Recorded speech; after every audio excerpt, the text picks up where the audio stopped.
하나님 아버지, 우리의 생사화복을 주관하시는 분이 주님이심을 고백하며 주님의 강한 권능으로 우리를 붙잡아 주시기를 원합니다. 우리의 마음속에 주님의 말씀을 새기고 생명이 다하는 그날까지 주님을 예배하는 예배자로 살아가게 하옵소서.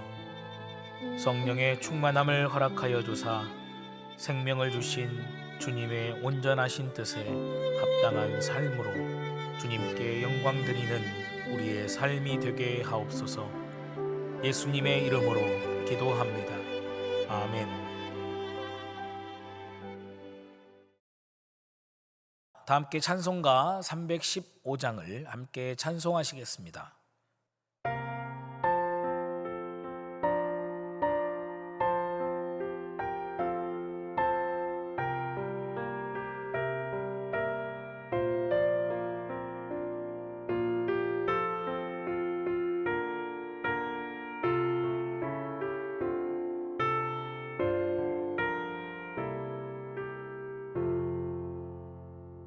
내 주 되신 주를 참 사랑하고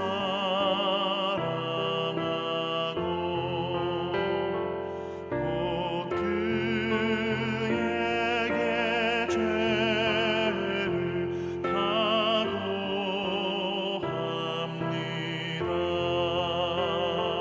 그는 해를 주신 내 예수시니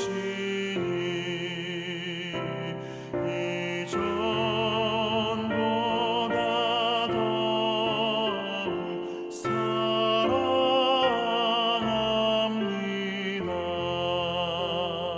주를 사랑하사 구하시려고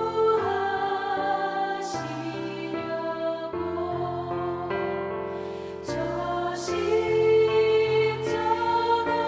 고난 당하셨도다.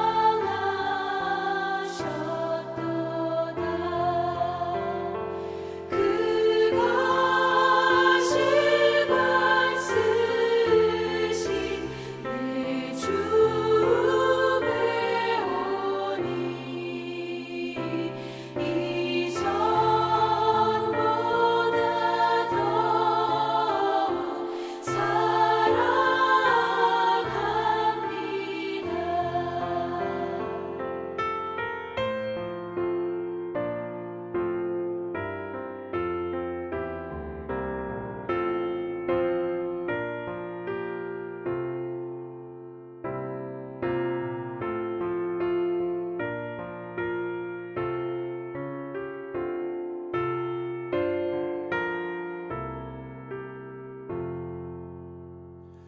내 평생에 힘쓸 그 큰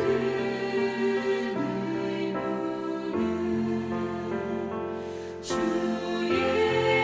예수의 덕을 늘 기리라. 숨질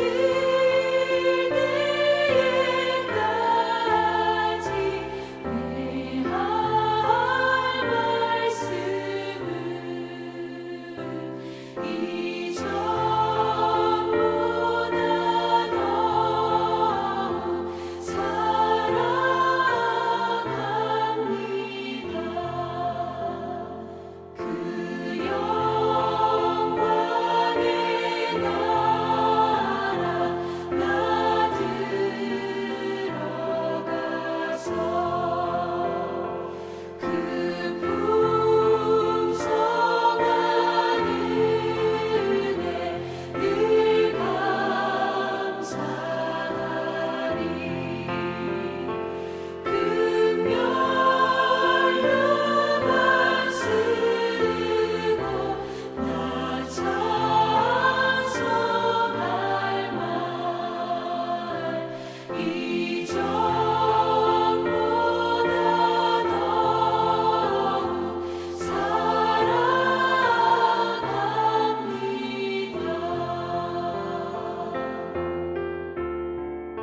오늘 말씀은 시편 90편 1절에서 17절 말씀입니다.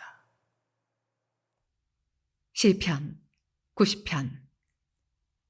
주여, 주는 대대에 우리의 거처가 되셨나이다. 산이 생기기 전, 땅과 세계도 주께서 조성하시기 전, 곧 영원부터 영원까지 주는 하나님이시니이다. 주께서 사람을 티끌로 돌아가게 하시고 말씀하시기를 너희 인생들은 돌아가라 하셨사오니 주의 목전에는 천년이 지나간 어제 같으며 밤의 한순간 같을 뿐임이니이다. 주께서 그들을 홍수처럼 쓸어가시나이다. 그들은 잠깐 자는 것 같으며 아침에 돋는 풀 같으니이다. 풀은 아침에 꽃이 피어 자라다가 저녁에는 시들어 마르나이다. 우리는 주의 노에 소멸되며 주의 분내심에 놀라나이다. 주께서 우리의 죄악을 주의 앞에 놓으시며 우리의 은밀한 죄를 주의 얼굴빛 가운데 두셨사오니 우리의 모든 날이 주의 분노 중에 지나가며 우리의 평생이 순식간에 다하였나이다. 우리의 연수가 70이요 강건하면 80이라도 그 연수의 자랑은 수고와 슬픔뿐이요 신속히 가니 우리가 날아가나이다. 누가 주의 노여움의 능력을 알며 누가 주의 진노의 두려움을 알리이까? 우리에게 우리 날 계수함을 가르치사 지혜로운 마음을 얻게 하소서. 여호와여, 돌아오소서. 언제까지니이까? 주의 종들을 불쌍히 여기소서. 아침에 주의 인자하심이 우리를 만족하게 하사 우리를 일생 동안 즐겁고 기쁘게 하소서. 우리를 괴롭게 하신 날수대로와 우리가 화를 당한 연수대로 우리를 기쁘게 하소서. 주께서 행하신 일을 주의 종들에게 나타내시며 주의 영광을 그들의 자손에게 나타내소서. 주 우리 하나님의 은총을 우리에게 내리게 하사 우리의 손이 행한 일을 우리에게 견고하게 하소서. 우리의 손이 행한 일을 견고하게 하소서. 오늘 함께 읽으신 90편은 시편의 4권을 여는 모세의 노래입니다. 더 정확하게는 성경에 기록된 표제처럼 하나님의 사람 모세의 기도입니다. 시편의 4권은 총 17편의 시가 수록되어져 있으면서 시의 대부분은 인간의 유약함과 인생의 덧없음에 대해서 이야기하면서 하나님의 긍휼과 자비를 구하는 내용으로 이루어져 있습니다. 인간의 나약함으로 인해서 범죄할 수밖에 없는 그런 인간의 실존적인 면모를 하나님 앞에 숨김없이 고백하면서 하나님의 용서하심을 구하고 자비와 긍휼을 간구하는 기도의 내용을 담고 있다는 것이죠.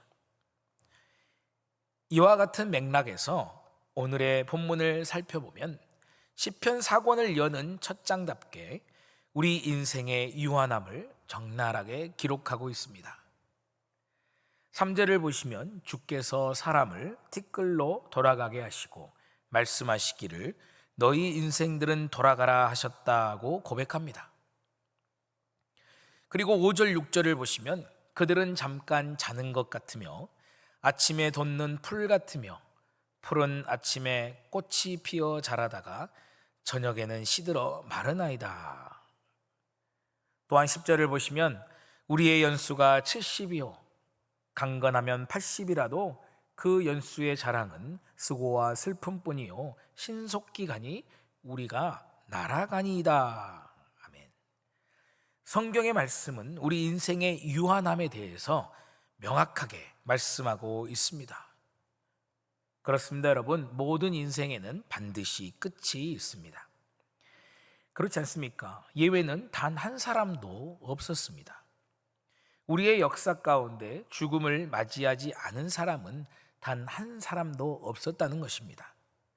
물론 이 땅에서 죽음을 경험하지 않고 하늘로 들려 올라간 에녹과 엘리야가 성경에 기록되어져 있습니다만, 그렇다고 해서 그들이 소위 말하는 이 땅에서의 삶을 계속 살아가는 것은 아닙니다. 단지 죽음을 경험하지 않았을 뿐이지 모두 이 땅에서의 삶은 유한하게 맞춰졌습니다. 그런데 인간은 자신의 삶이 유한하다라는 이 사실을 알면서도 그것을 깨닫지 못한 듯한 모습을 보이면서 살아가고 있지요.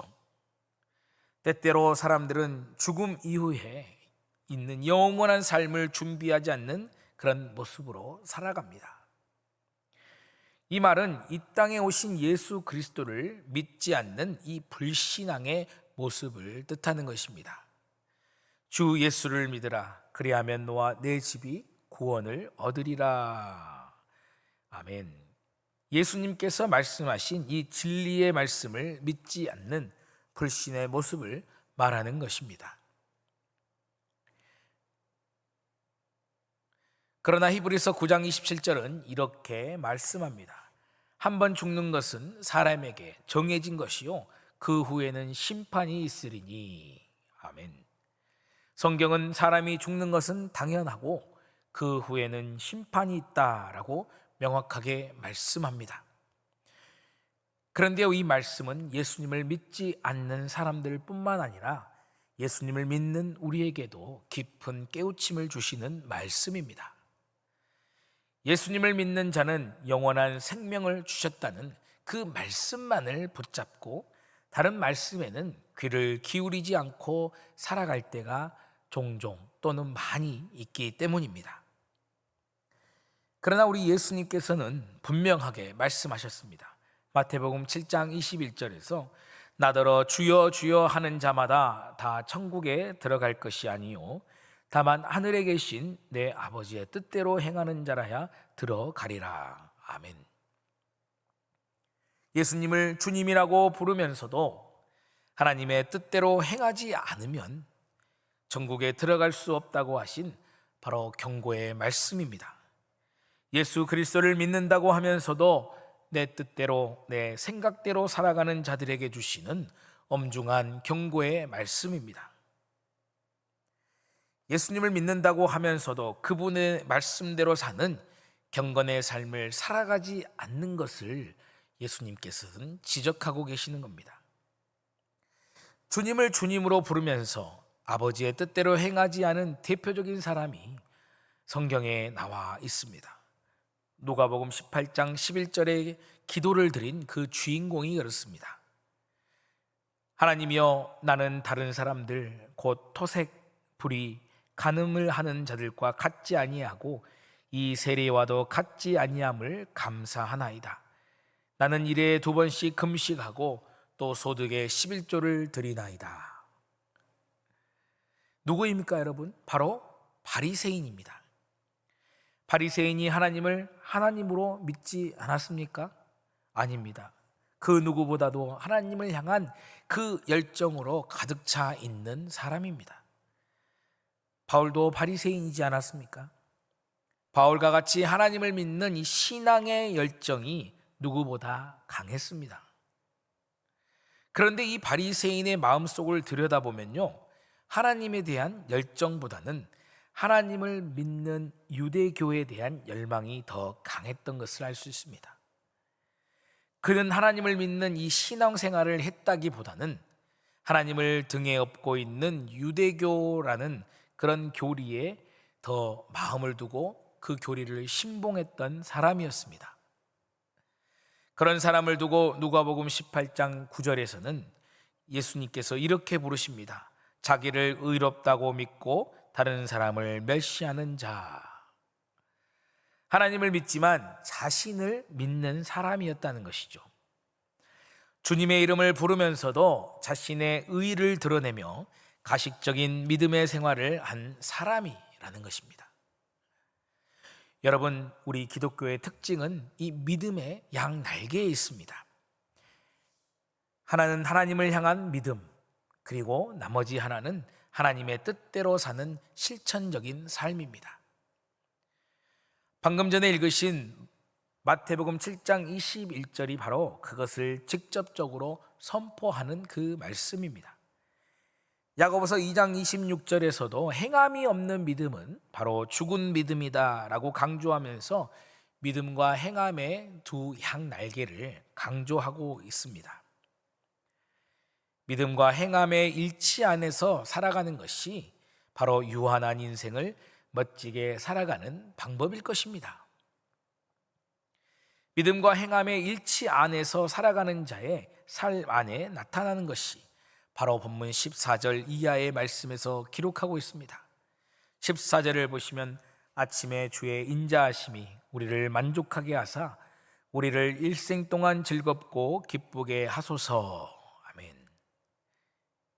좀 전에 말씀드린 바리새인은 자신의 뜻 안에서 만족하고 또 자신의 행위 안에서 만족하는 그런 사람이었습니다. 유대교 안에서 맹종하고 있는 율법의 행위를 잘 지켜내었다, 그런 사람이라는 것이죠. 그러나 믿음과 행함이 일치하는 자의 만족과 기쁨은 하나님으로부터 온 것이다 라고 성경은 선포하고 있는 것이죠. 제가 예전에 말씀드린 적이 있습니다. 한 성당에 간 적이 있었는데요, 아시다시피 외국의 성당 이 지하에는 유해를 안장하는 그런 장소가 있습니다. 그런데 한 사람의 납골묘에 기가 막힌 이런 구절이 쓰여 있는 것을 본 적이 있습니다. 무엇이라고 쓰여져 있냐면, 주님, 제가 주님을 섬길 수 있는 인생이 한 번뿐인 것이 아쉽습니다 라고 쓰여져 있습니다. 저는 이 글귀 하나를 통해서 이 사람이 어떤 사람인지, 그리고 어떤 삶을 살았는지 추측해 볼 수 있었습니다. 믿음과 행함의 삶을 살아가는 가운데 하나님께서 허락하시는 그 기쁨을 누리며 살았다는 것이고, 또한 그렇기에 자신에게 다시 한번 삶의 기회가 주어진다고 해도 유한한 인생, 주님을 섬기며 살겠다는 그런 굳은 의지를 가지고 살아간 사람이었구나라는 그런 생각이 들었습니다. 사랑하는 여러분, 유한한 인생임을 너무도 잘 아시지 않습니까?